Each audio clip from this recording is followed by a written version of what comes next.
Saya tidak mengerti mengapa Dimas Sunan Kalijogo menggunakan ini. Apa ini ajaran Islam?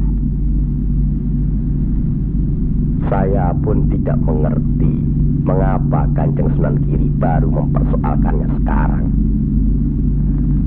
Justru pada saat memperingati 100 hari wafatnya Kanjeng Sunan Ampel. Kenapa tidak dulu-dulu? Ya, karena baru sekarang ini kita berkumpul tanpa ada orang lain di antara kita. Kenapa Dimas menggunakan kemenyan, bunga-bungaan, dan lain-lain ini? Bukankah Rasul menganjurkan agar kita selalu rapi, bersih, dan menggunakan wangi-wangian? Setiap sholat Jumat pun, kita dianjurkan menggunakan wangi-wangian. Apakah sholat Jumat itu bukan ibadah? Tapi Sunan Kali membakarnya saat peringatan akan dimulai. Saat membaca doa. Sholat Jumat itu bukan hanya berdoa, tapi juga menghadap Allah. Dulu, kemenyan itu digunakan menyampaikan doa untuk nenek moyang lewat asapnya. Itu dulu. Tapi sekarang cukup dengan ini. Yang pasti, kemenyan itu tidak boleh. Adakah tertulis jelas nama kemenyan itu?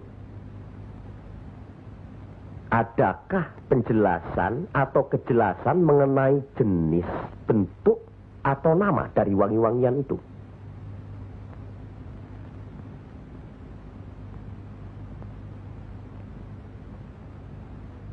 Kalau orang Jawa menganggap kemenyan, setangki, bunga-bungaan itu wangi, apa salahnya kalau mereka menggunakan?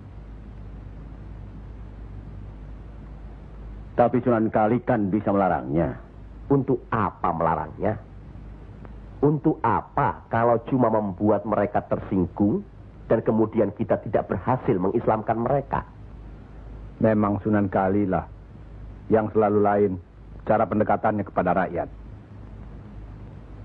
Tidak ada cara lain, Kanjeng Sunan Giri, selain mendekatkan hatinya, sentuh perasaannya, sesuaikan dengan kebiasaannya. Yang kemudian setelah mereka merasa cocok, sesuai, lalu kita rubah sedikit demi sedikit. Bukankah kesemuanya itu telah kita musyawarahkan terlebih dulu? Tapi ingat, janganlah merendahkan martabat Sunan, wali, dengan berpakaian mulung seperti itu terus-menerus. Kanjeng Sunan Kudus, kita punya budaya sendiri. Gunakanlah itu. Dengan begini saya bisa mendekatkan diri, bergaul dengan mereka. Tidak ada jarak antara kita dengan mereka. Ada sambung rasa. Lagi pula iman Islam seseorang bukan terletak di pakaian, tapi di sini. Yang penting bersih, aurat tertutup.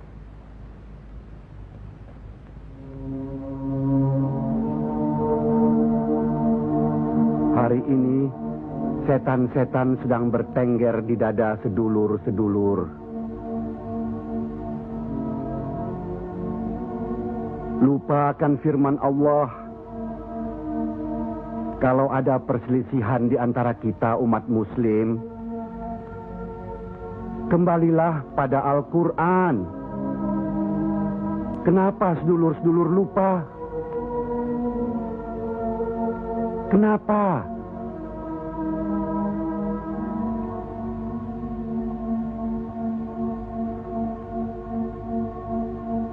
Maaf Kanjeng Sunan Giri.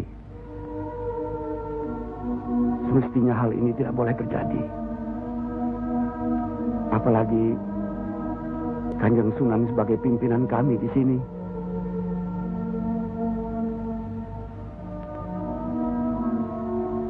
Kita harus ingat akan bahaya Islam yang berpusat di Pengging, yang perkembangannya begitu cepat, penyebarannya dan cara mengajarnya yang berbeda dengan kita. Apakah kita tidak merasa curiga sama sekali terhadap Syekh Siti Jenar alias Syekh Lemah Abang itu? Maaf, Kanjeng Sunan Bonang.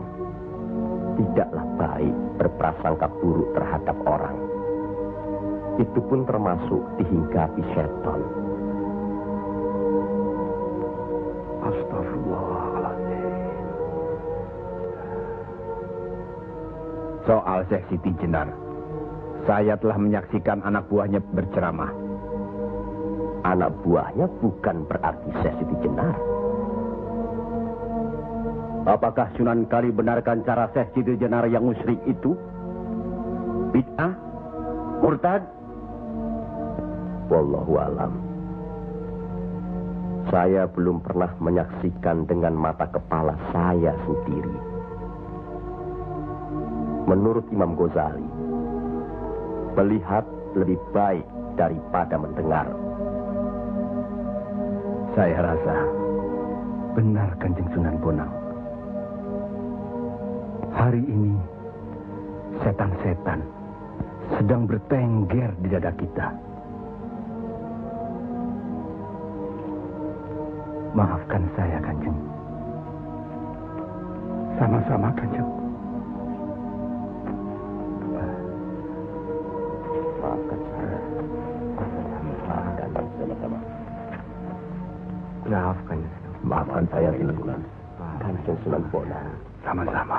Sunan Mulia. Maafkan. Maafkan saya. Maafkan Kanjeng Sunan Kali. Alhamdulillah. Maafkan Kanjeng Sunan Kudus. Maafkan saya.